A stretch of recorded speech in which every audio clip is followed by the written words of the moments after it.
Bienvenue à tous, on se retrouve en Grèce, dans la ville de Ioannina. Là, on va repartir vers Paris, malheureusement, le cœur lourd, en passant donc par l'Albanie. Donc là, on va prendre la route, direction Tirana, où on va dormir ce soir. Après, il y a un petit chemin off-road au nord de l'Albanie que je veux trop faire, donc on fera ça demain matin. Ensuite, le Monténégro, juste pour dormir, je pourrais pas visiter grand-chose, on va s'arrêter dans la ville de Kotor. Ensuite, on va aller en Bosnie, à Sarajevo. J'ai toujours voulu visiter cette ville, dont on entendait beaucoup parler aux informations lorsque j'étais petit, dans les années 90. Et après Sarajevo, nous passerons par Zagreb en Croatie, et on fera un dernier stop à Stuttgart, juste pour dormir. On va pas visiter de musée, malheureusement, j'aurais bien aimé. Pour se retrouver ensuite à Paris, où le lendemain même, je reprends le boulot. Et oui, c'est la vie. C'est parti. C'est parti, on quitte Ioannina en Grèce. On passe la frontière albanaise, je pense dans pas très longtemps, à peu près 1 heure et demie. Et puis je vais essayer de trouver des petits trucs à voir sur le chemin quand même pour pas aller directement à Tirana en direct, parce que même si bon, Tirana c'est sympa à visiter, j'ai envie de voir d'autres trucs sur la route en Albanie, puisque c'est la première fois que j'y passe. Voilà, à toutes. Dans une petite ville proche de la frontière avec l'Albanie, on voit pas mal de plaques d'Albanie qui rentrent. Plein de gens arrêtés qui achètent des trucs, je sais pas pourquoi. On dirait qu'ils font le stock avant de rentrer en Albanie, comme si ils allaient entrer dans le désert, je sais pas. Mais bon, c'est bien rempli. Il y a plein de gens. Et je sais pas si c'est moins cher de ce côté-là, moi j'aurais cru le contraire. Quoi qu'il en soit, ensuite GPS qui me fait tourner par ici, je sais pas pourquoi. Qu'est-ce qu'ils vendent ici? Des oignons? Je dois avoir peur des vampires. Les gens roulent plutôt mal ici, comme d'hab depuis qu'on est en Grèce d'ailleurs. Il y avait une petite tortue sur la route, ils ont failli l'écraser plein de fois. Les mecs ils se demandaient pourquoi je m'arrêtais, ils me klaxonnaient, ils me prenaient pour un fou, mais elle passait entre les roues des voitures et tout ça, je l'ai poussé sur le côté heureusement. Mais ouais, pas très smart les gens ici, on dirait. Enfin, pas pour être méchant, hein, mais bon. En tous les cas, j'ai fait ma bonne action de la journée et je suis fier de moi. On n'est plus qu'à 39 km de l'endroit en Albanie où je voulais m'arrêter. C'est-à-dire que la frontière elle doit être juste avant, dans une vingtaine de kilomètres. J'ai croisé ça sur la route, alors je me suis dit qu'il fallait absolument que je m'arrête. Parce que c'est pas tous les jours qu'on voit ça sur la route.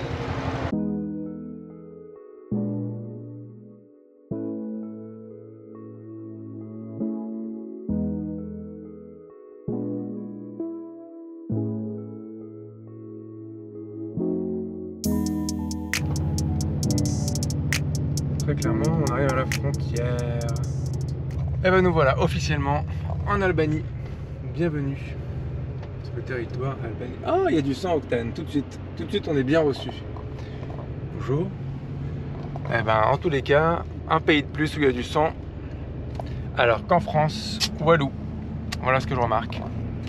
Tout de suite, ça a l'air un peu plus pauvre que la Grèce, un peu plus rural, un peu plus calme. Mais bon, pour l'instant, je fais mes premiers mètres en Albanie. On va voir ce que ça donne après.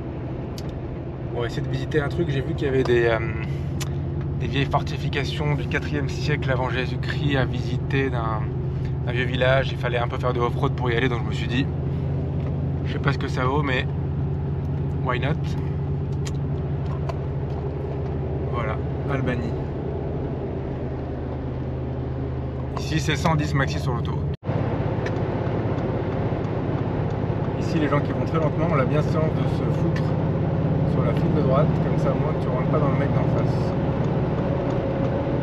Et il y a des fois où ça fait flipper parce que tu passes à 3, le mec qui vient en face de toi, un peu comme là, et le mec que tu doubles en même temps, mais ils se poussent tous, tu vois. Donc c'est peut-être pareil en Grèce. En Grèce, la plupart ils se poussent, ils se mettent sur la bande d'arrêt d'urgence et ils te laissent passer. Ce qui est sympathique.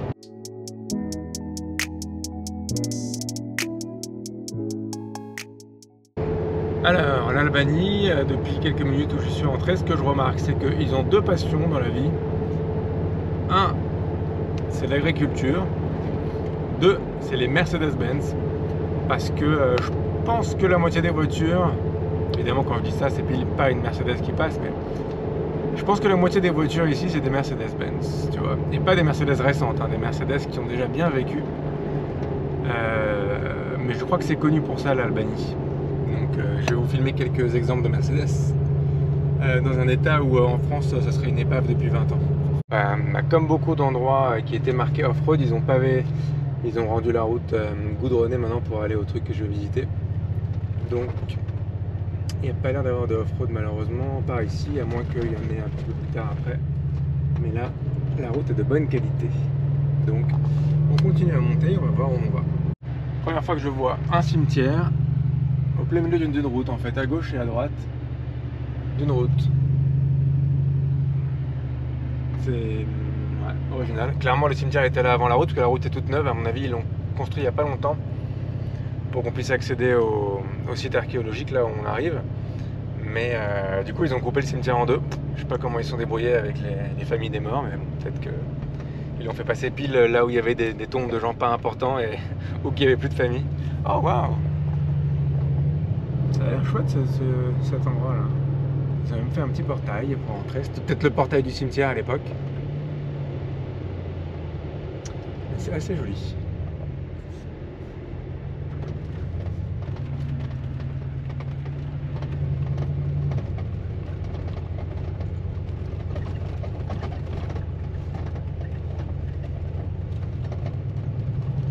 Je vais aller si on veut passer par là, mais ça m'étonnerait que, vu qu'il y avait écrit parking ici, à mon avis ici c'est que pour les piétons, mais on va quand même regarder. Oh non, il y a une voiture là-bas, donc j'y vais. Passer en dessous là, ça va. Donc, c'est une ville donc, qui s'appelle Bylis, B-Y-L-I-S si vous voulez vous renseigner. Mais en gros, c'était une énorme fortification qui date quand même, si je me trompe pas, attends, je ne veux pas vous dire de conneries, mais voilà, c'est ça, 3e siècle avant Jésus-Christ, ce que je disais tout à l'heure. Et en fait, on voit tous les restes. Il y a des trucs qui sont plus ou moins bien préservés que d'autres, mais on voit vraiment tous les restes qui donnent d'ailleurs sur la vallée. Tous les restes de toutes les constructions et du mur d'enceinte qui faisait plus de 2,2 km d'après ce que je vois.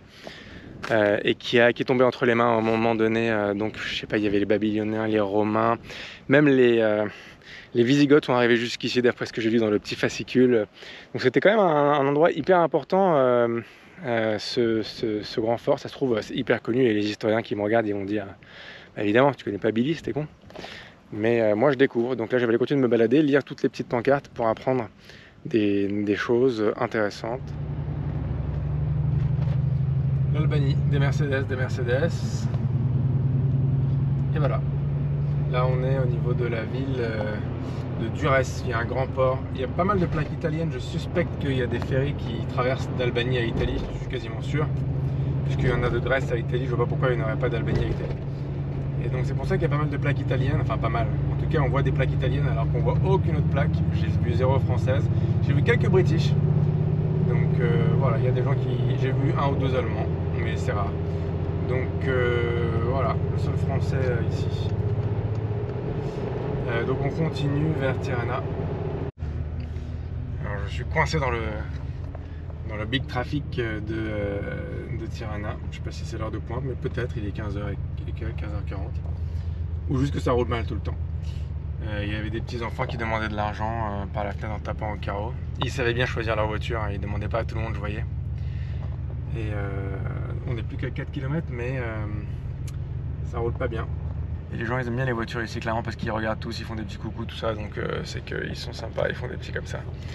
Voilà, donc bon, j'attends que je puisse enfin arriver à bon port.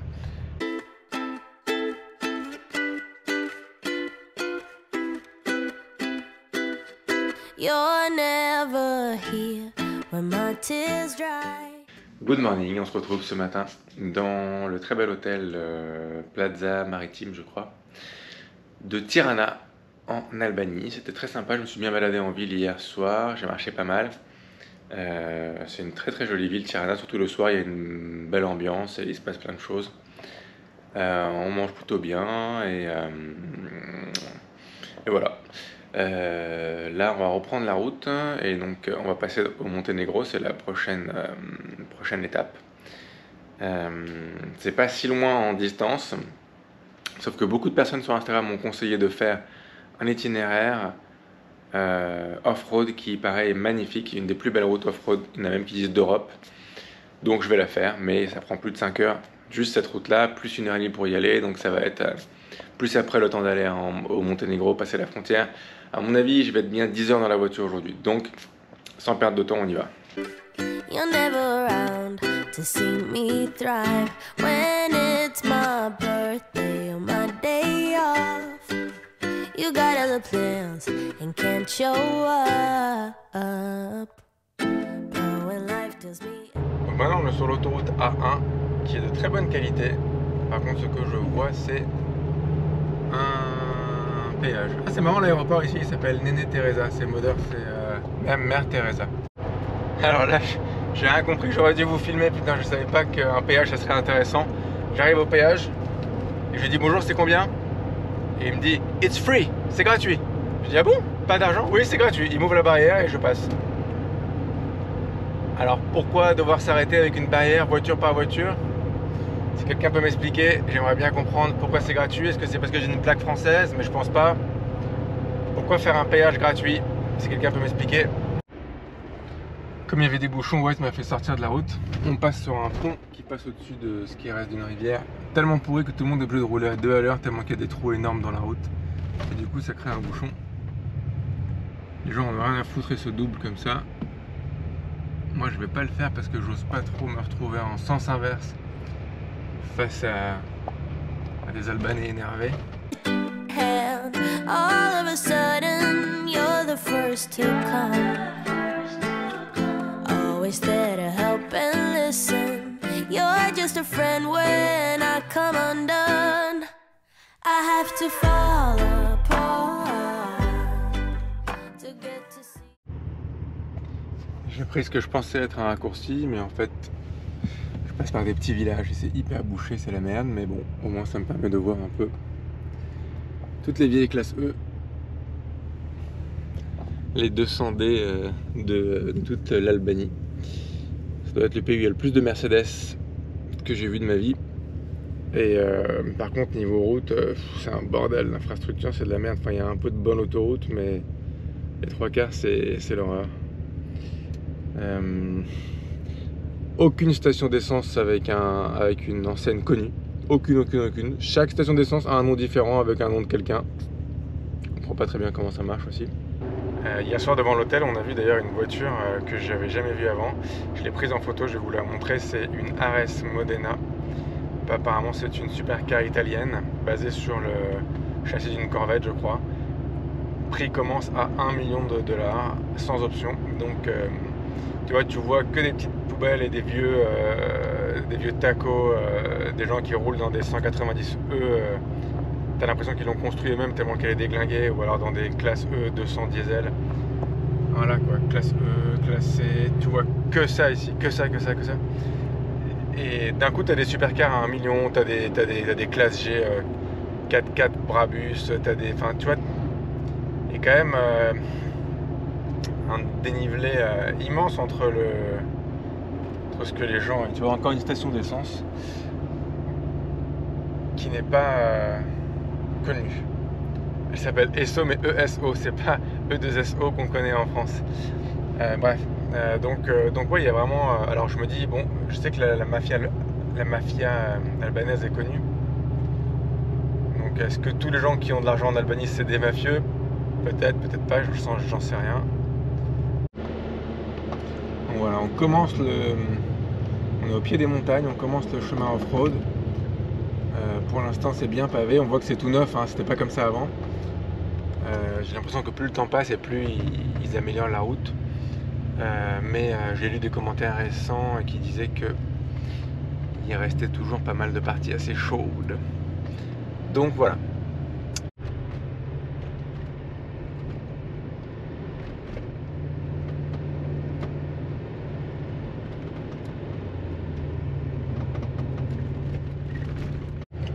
Clairement c'est ici que commence le off-road. Ça n'a pas l'air de déranger plus que ça les mecs en moto ou les vaches.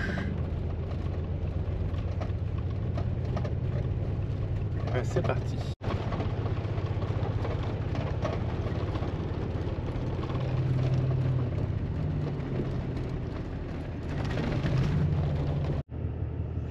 Pour l'instant, j'ai même pas besoin du drone tellement que la vue est dingue. C'est très belle route. J'espère que je filme bien parce que j'essaie de pas trop regarder où je filme pour pas tomber dans le ravin. C'est super canon. Bon, pour l'instant, c'est juste une route de gravier, hein. C'est pas encore très hardcore, mais on a encore pas mal de chemin à faire. Clairement, ils sont en train de travailler sur la route. Ça se trouve, plus les années passent et plus ça va devenir pavé comme au début, sur toute la longueur, et pour que les touristes puissent venir. Et du coup, il n'y aura plus le plaisir de franchissement qu'il y a ici, quoi. Voilà, j'ai envie d'aller dans la rivière me tremper tellement que c'est beau et turquoise. Il faut voir des gens qui se baignent tout là-bas. Je me demande si c'est des locaux ou si c'est des touristes qui viennent. Il y a tellement de touristes qui viennent prendre cette route que je me demande.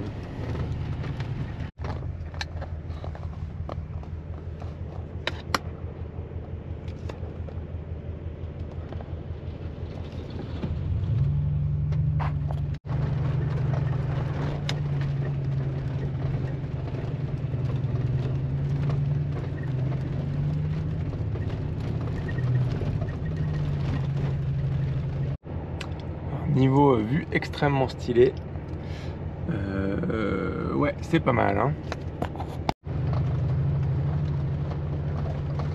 À partir de là, ça devient un peu plus compliqué parce qu'il y a des grosses pierres sur la route. Rien d'impossible, mais il ne faut pas aller aussi vite que tout à l'heure. Il faut faire attention et il faut savoir comment placer ses pneus. Donc, il faut désactiver ça aussi. Donc, voilà. On continue l'ascension parce que là, on n'en est que là. Et on a encore beaucoup à monter. Mais la route est assez chouette.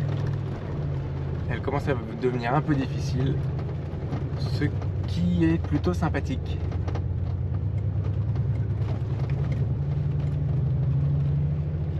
Évidemment, faut pas trop avoir le vertige parce que si tu veux, là, t'as pas de rebord et t'as une chute infinie, avec des endroits en plus où tu as des trous comme ça, et donc la voiture elle penche sur la droite. Je peux te dire, t'es pas rassuré quand tu passes par ces endroits là, sans parler du fait que s'il y a quelqu'un qui vient en face, sympathique la marche arrière que tu dois faire. Vertige, s'abstenir. Ah bah voilà, on a quelqu'un en face et on va voir comment est-ce qu'on va pouvoir faire. Okay, apparemment il doit y avoir un spot pas loin pour que je m'arrête. Merci.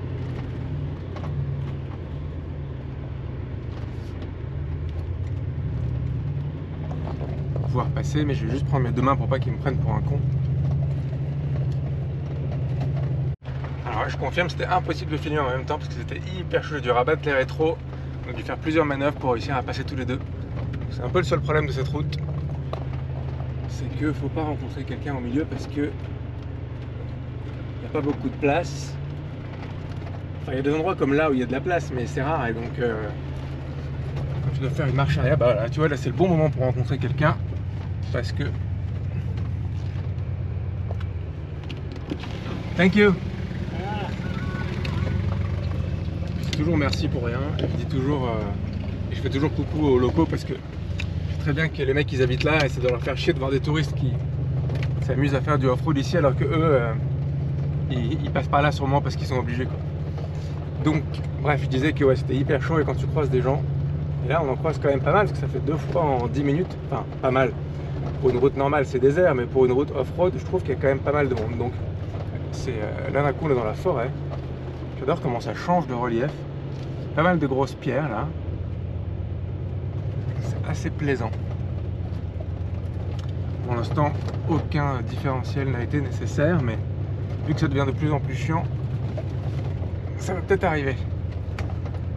Je suis sorti quand même pour dégonfler un tout petit peu les pneus, alors pas énormément, mais c'est juste qu'ils étaient chauds, ils étaient à pression de route, ils étaient genre à 2.8, je les ai mis à 2. Je sais bien que je peux les baisser plus, mais je n'ai pas vraiment besoin, je pense, en tout cas ici et pour l'instant. Là on commence à avoir un peu de level là.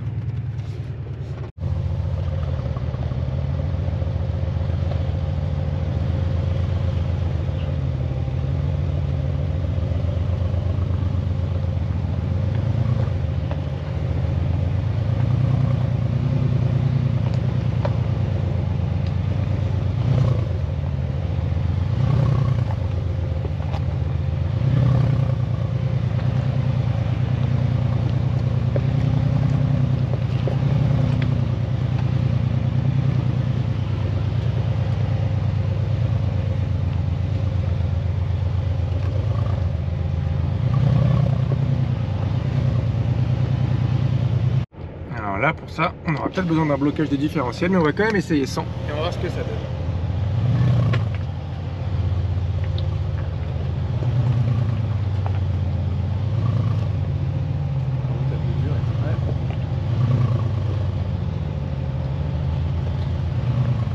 Et non, ça passe.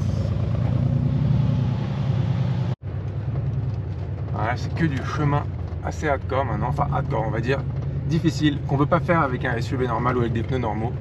Mais si on a de la garde au sol et qu'on a des pneus adaptés, en principe, ça passe. Parce que là, j'ai pas eu besoin d'activer quoi que ce soit, à part la boîte courte pour soulager un peu la boîte de vitesse, mais j'ai pas eu besoin d'activer de différentiel nulle part. C'est très joli, il y a des petits papillons de partout, des oiseaux qui volent. J'espère juste ne pas rencontrer de gens ici. Là, il y a un endroit pour s'arrêter, enfin pour faire une petite marche arrière au pire. Mais espérons que je ne les rencontre pas dans un moment où c'est chaud, quoi.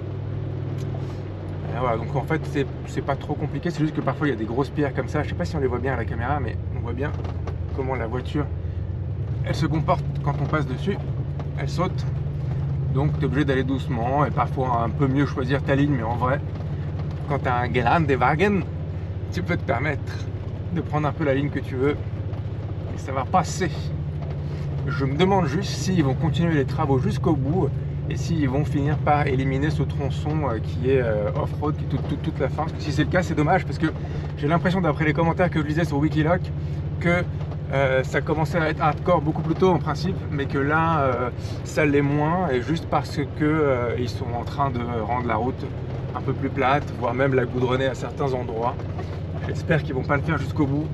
Bon, je comprendrais pourquoi ils veulent faire ça pour le tourisme, mais c'est un peu con. Alors là, on a une vue assez dingue. On se rend compte comme on est monté haut. J'ai regardé sur mon téléphone à quelle altitude on est. On est à 947 mètres, donc on a fait 1000 mètres parce qu'on était au bord de la mer. La vue est assez dingue. Chaque fois, je me dis, est-ce que je fais un peu de drone ici, est-ce que je fais un peu de drone là. Mais pour l'instant, il nous reste encore du dénivelé et il nous reste encore pas mal de off-road à faire. Donc continuons. What a wonderful life. How lucky am I that I get to hold your pretty hands in mine. No clouds in the sky, nah, when you're by my side. Like the sun. Alors là, si je rencontre quelqu'un, c'est ça le problème. Je pense qu'on a peut-être envie de écouter un petit bruit de V8. Allez, un petit bruit de V8. Je vais mettre la caméra par là-bas.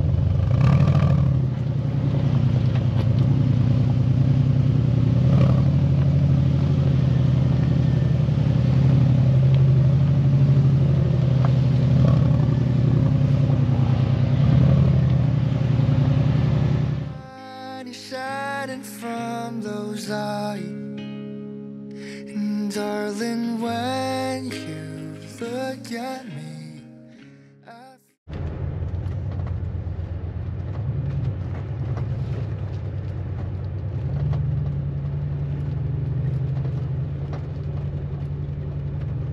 Pour l'instant, ça doit être l'un des obstacles les plus durs que j'ai croisés.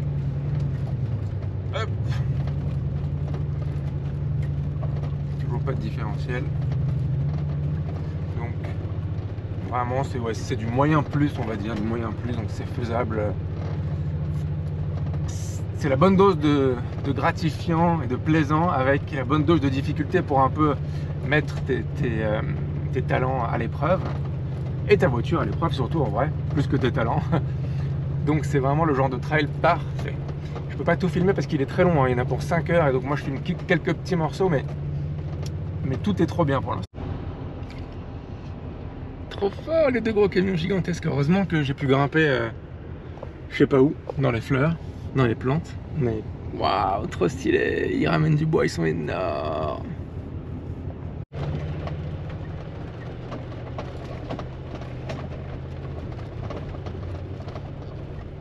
Bon là c'est comme les pavés parisiens, quoi, rien de spécial. Mais c'est beau. Et là je sors de la forêt et je vois ça. Wow. Now I see Looked for eternity with you.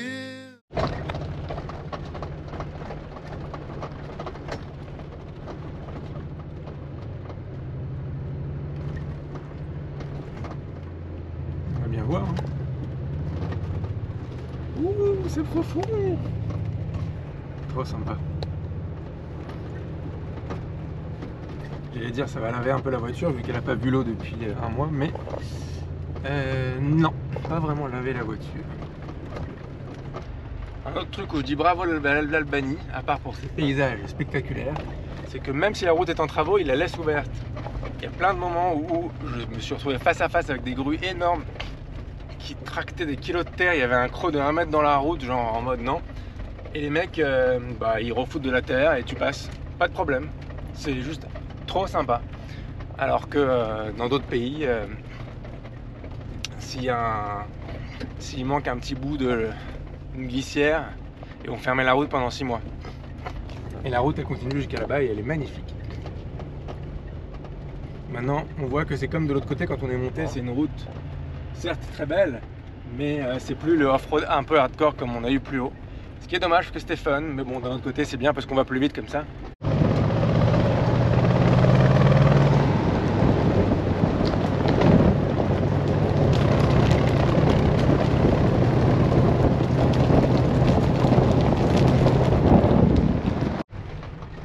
Après ça me dérange pas trop quand c'est du gravier parce que j'aime bien le côté rallye, dérapage, ça me rappelle la Porsche.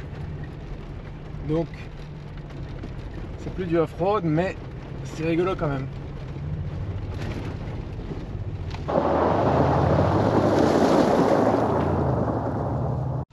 Il y a pas mal de petits passages de rivière très sympathiques. Enfin de rivière, de petits cours d'eau. Donc très très joli.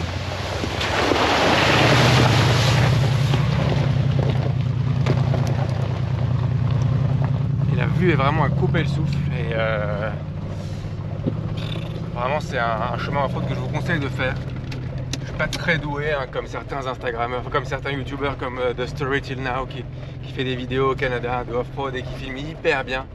Moi je filme comme je peux avec une main, mais si vous voulez faire ce trail en Albanie, déjà dépêchez-vous de le faire parce que il y a de moins en moins de parties off-road. Ils sont en train de tout défoncer et de faire une route. Pour l'instant une partie c'est un truc en gravier comme ça où c'est un peu en mode rallye, une autre partie c'est un peu c'est vraiment encore du vrai off-road, mais bientôt ça sera plus le cas. Donc bon c'est une bonne chose pour ceux qui veulent le faire sans avoir un gros 4x4 quoi, mais c'est chiant pour ceux qui veulent s'amuser un petit peu à faire du franchissement. Voilà on continue, je sais même pas combien de temps ça fait, il devait être moins de midi quand on est arrivé, il est 3h30 donc ça fait plus de 3h30 déjà que ça dure. Il y en a encore pour je crois 60 bornes donc ouais c'était bien 5 heures le truc, je pense que je l'ai fait un peu plus vite parce que sur le gravier je roule un peu comme un ouf, je fais un peu en mode rallye parce que je trouve que c'est fun de taper des petites pointes, mais bon dans les virages tu vois pas qui arrive en face, tu sais pas si tu vas voir un mec aussi con que toi-même qui fait la même chose, donc vaut mieux faire gaffe. Voilà, dans tous les cas on continue, il faut qu'on arrive jusqu'à retrouver la civilisation et qu'on passe la frontière du Monténégro. À toutes.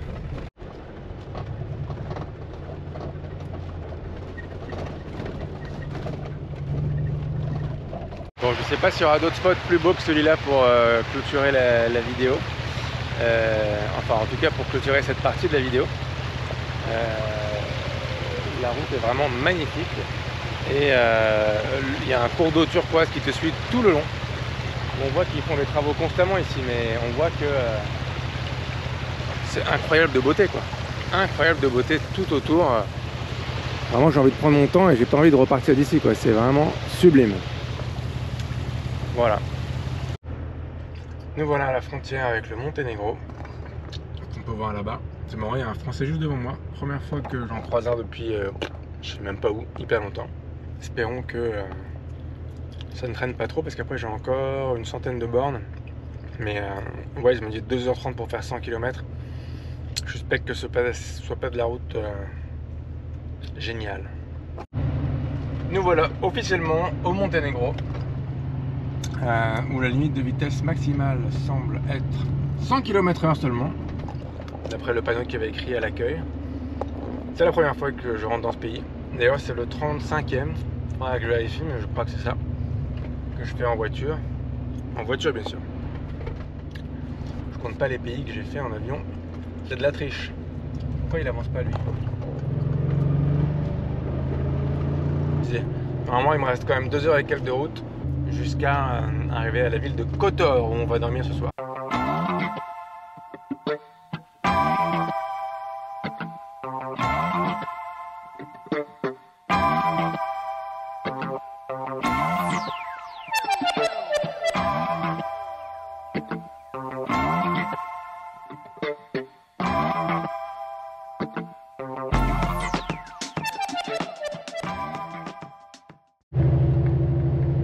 Alors tout de suite on voit qu'on est dans un autre pays, hein, le Monténégro. Bon, je sais pas si ça se voit comme ça, mais ça a l'air plus rangé, plus policé, plus on dirait qu'on est en Suisse un petit peu dès qu'on rentre au Monténégro. Donc on voit vraiment la différence avec l'Albanie. Pour l'instant je fais quelques kilomètres donc je sais pas encore exactement, mais voilà, ce que je remarque c'est que par contre il n'y a pas l'air d'avoir de 100 octane, il n'y a que du 98, mais bon, c'est pas grave, c'est déjà bien. Il a l'air pas cher du tout, j'ai cru en voir à 1,50, ce qui me paraît dérisoire compte tenu de ce qu'on a l'habitude de payer en France.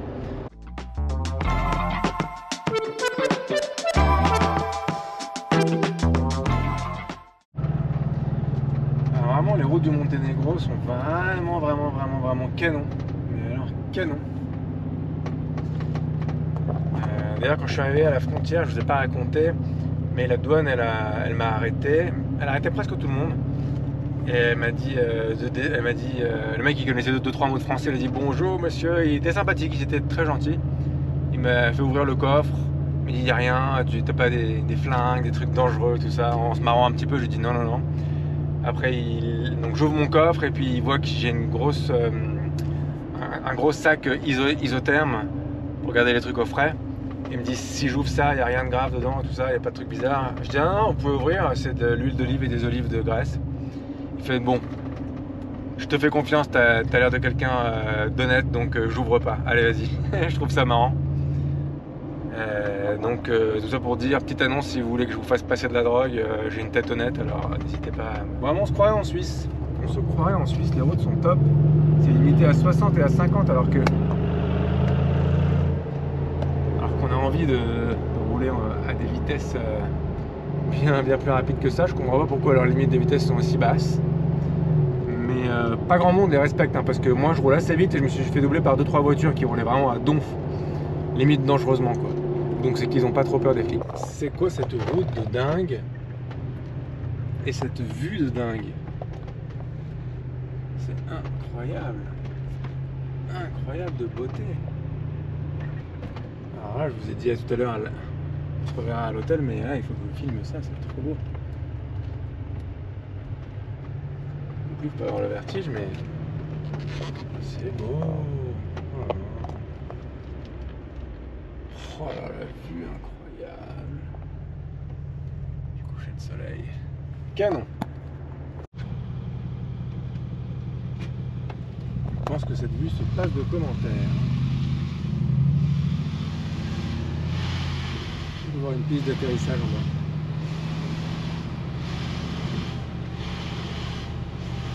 Là maintenant il ne reste plus qu'à tout descendre.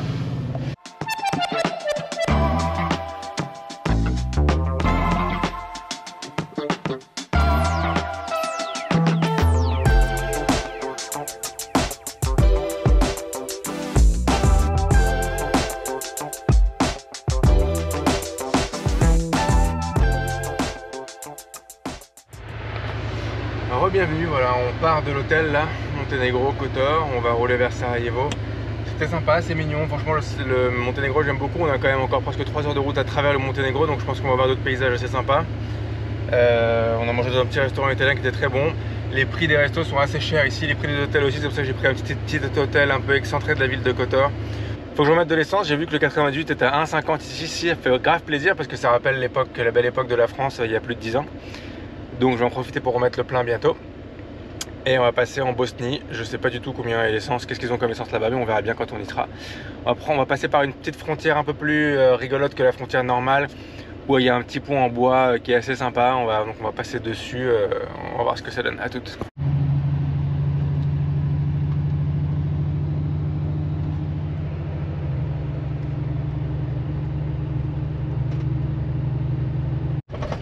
T'es content d'avoir un Geländewagen quand tu roules dans des routes comme ça, complètement défoncées. Je sais même pas si on peut passer par là en vrai.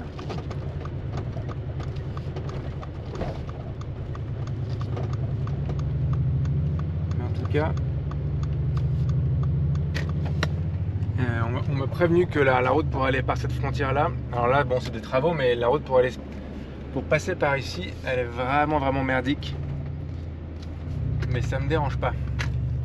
Donc là il nous reste 80 km avant d'arriver à peu près 80 km avant la frontière.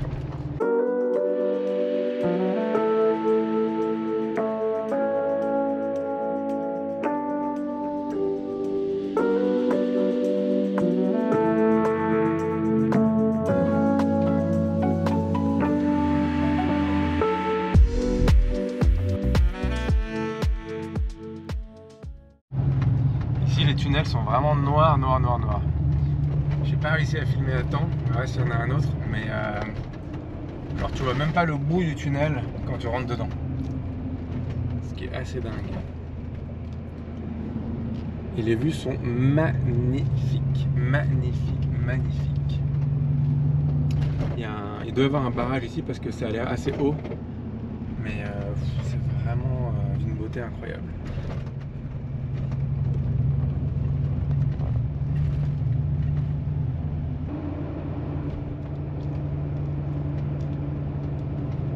Voilà, on voit rien.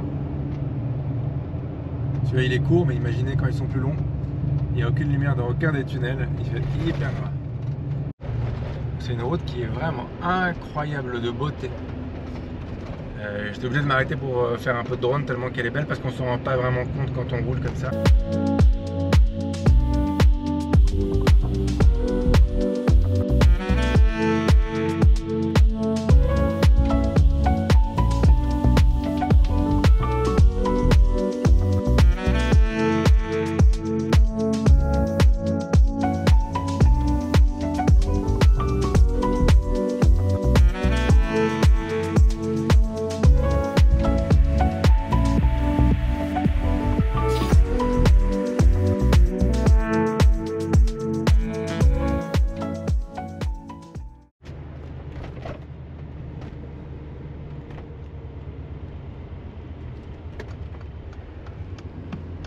On roule sur le barrage, trop sympa.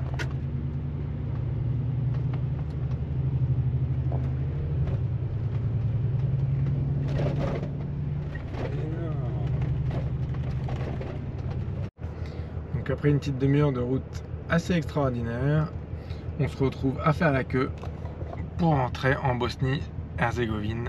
Il reste pas grand chose, mais comme vous pouvez le voir, pour faire la queue. J'espère que ça ne sera pas trop long, pour pas qu'on perde trop de temps à la frontière, comme ça on peut visiter les choses sympas autour de Sarajevo. Trop marrant ce petit pont en bois là.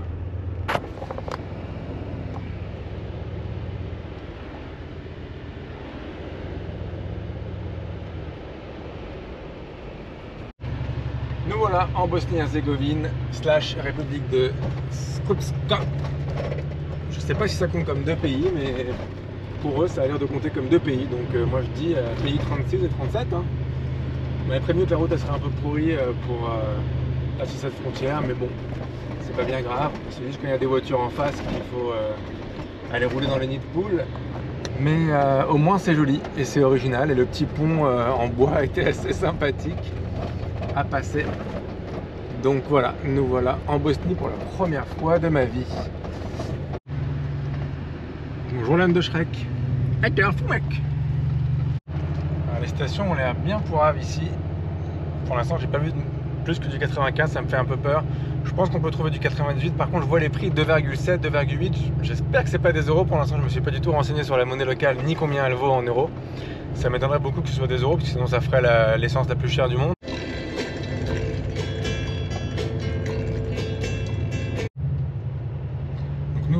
Nous voilà en bordure de Sarajevo, qui est sur notre gauche. Je ne vais pas rentrer dans la vieille ville tout de suite. Je vais d'abord donc passer voir la montagne qui est en face de nous, là où il y a eu les Jeux Olympiques en 84. Donc j'ai vérifié, ils ont bien leur monnaie locale en Bosnie et évidemment ça ne correspond pas à l'euro. C'est très bien parce qu'ils ont du 100 octane, encore un pays de plus qui en a et pas la France.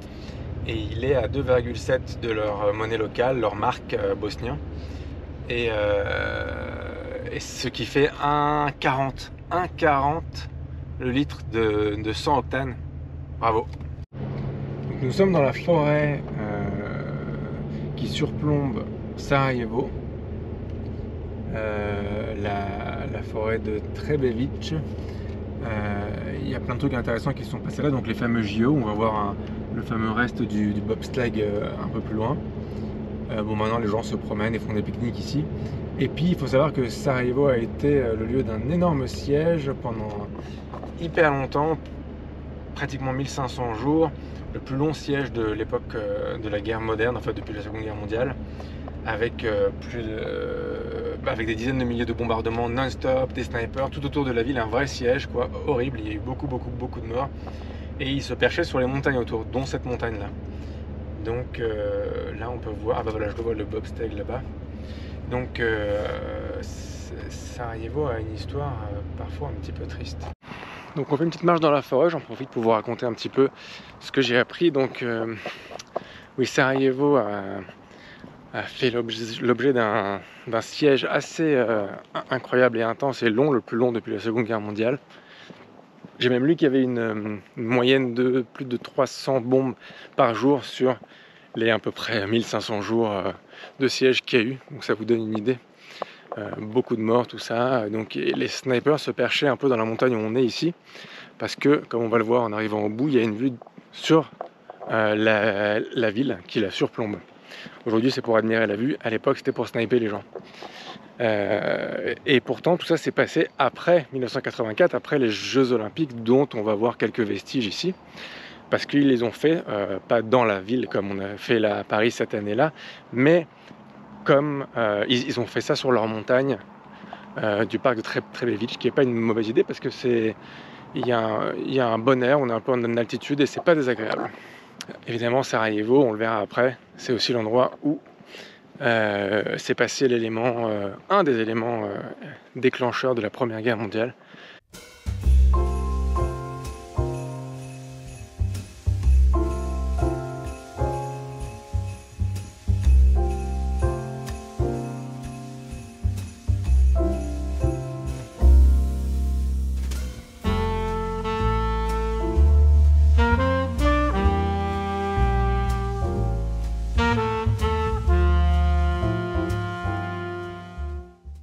Ça continue, c'était assez grand, ça fait 1,5 km que je marche.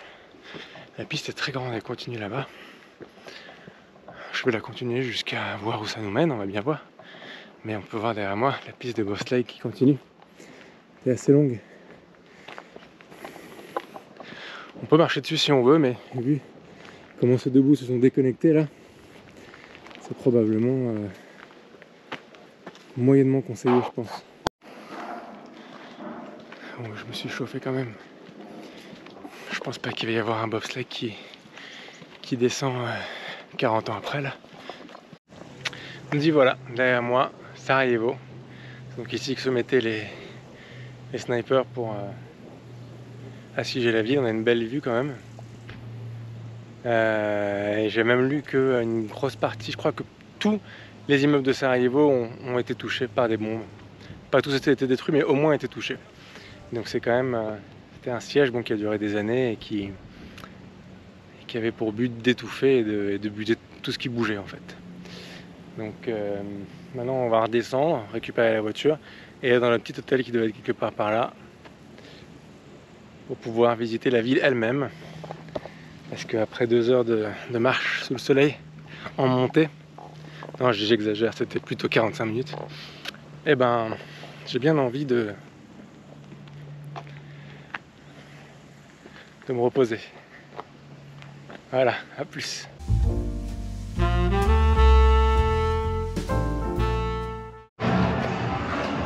Voilà à quoi ressemble la rue en bas de mon hôtel.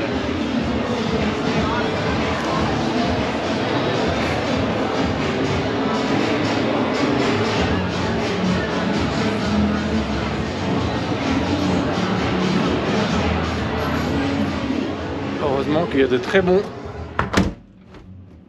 double vitrage. Mais c'est la fête, c'est la fin du festival du film et donc toute la rue a été bloquée et voilà. Sarajevo c'est très sympa, j'ai visité un petit peu, c'est très joli.